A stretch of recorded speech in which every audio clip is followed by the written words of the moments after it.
How's it going, everybody? So in this video, I am going to talk about how to own a house in Canada. So before I get started, please subscribe to my channel if you haven't already. I do appreciate the support. It helps my channel grow. Please follow me on Instagram, DylanBerg999. So I do own a house. I'm currently 27 years old. The first house I ever owned, I was 19 years old. So I was 1 year, I graduated when I was 18. Next year, I bought a house. So 1 year after working, I bought a house. Now, I'm gonna tell you a simple way to buy houses and how to keep buying houses, but at the same time, not to get in trouble, because a lot of people are getting in trouble. They're putting themselves in risky situations and they're losing houses, foreclosures, they can't pay the bills. Basically, they're house broke. And this has to do a lot of times with just not following simple tips. So what I've always done, and my parents were kind of a big believer in this too, and a lot of realtors that I worked with, the first realtor I worked with, they were a big believer in a 20% down payment. So the first house I bought, 20% down payment. I bought the house with my brother. So I put 10%, he put 10%, 20% down payment.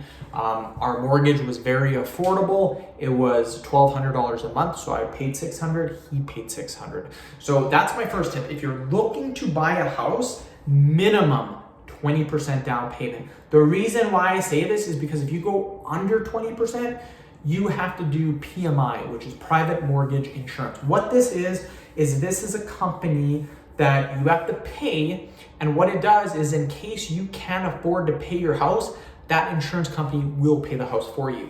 So banks want you to have this. Like if you're under 20%, you have to get this. And the reason why this sucks is because it adds to your payments per month. You might have to pay $200, $300, $400 per month extra on top of your mortgage. If you get a 20% down payment, you don't have to pay that at all. So that's very important. 20% minimum, get rid of it. I have friends doing 5% down payments, 10% down payments. It is awful. The next thing, whatever mortgage you think you can afford, cut that in half. So if you're like, hey, I think I can afford $2,000 a month, a mortgage, do $1,000. Trust me. Why is it good to have a very, very cheap mortgage? The reason why it's so good is because every single month, you will have so much money extra left over from not paying the mortgage, and all that extra money that you have left over, you put back into the house. So what happens is if you have a super big mortgage, like let's say your mortgage is $2,000 a month, half of that is probably interest. So literally $1,000 a month doesn't go towards you paying off the house.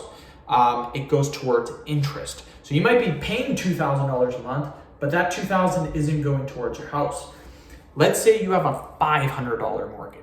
You'd only have to pay $250. So by having a small mortgage, you're only paying $500 a month for your mortgage.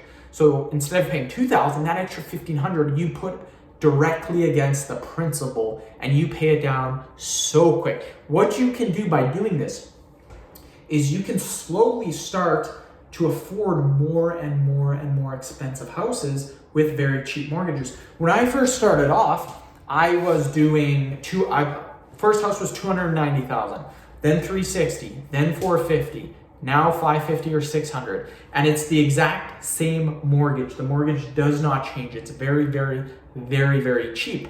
The only thing that's happened is I keep putting more and more money towards the mortgage because my mortgage is so cheap. So the best thing that I can tell you is get a very, very cheap mortgage, very cheap. And now people ask me, well, I can't afford a cheap mortgage. Like my mortgage is $2,000 a month. Don't buy a house. Do not buy a house if your mortgage is that expensive. Find some way to get a cheaper monthly payment. Renting, a lot of people hate renting. Renting is okay if you're saving up for a down payment.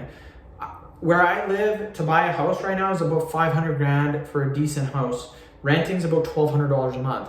So if you put a 5% down payment on that $500,000 house, that's $25,000 down. Your mortgage is gonna be like $2,200, $2,500 a month. Renting's $1,200. So if you get another person to rent with you, that's $600 a month. So that's very, very cheap. All that extra money you can use to save up for your down payment. And then once you have a big down payment, then you buy a house. A lot of people, and I know a lot of people, friends included, that are taking on these big mortgages, and what's happening is anything, they lose a job, they don't get paid, they get sick, medically, they get hurt at work, whatever, they get unemployed.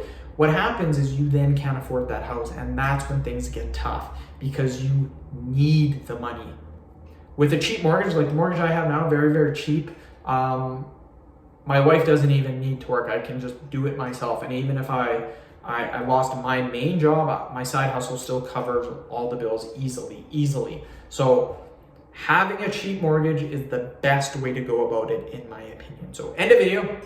Thank you so much for watching. Please subscribe to my channel if you haven't already. Please follow me on Instagram, DylanBerg999.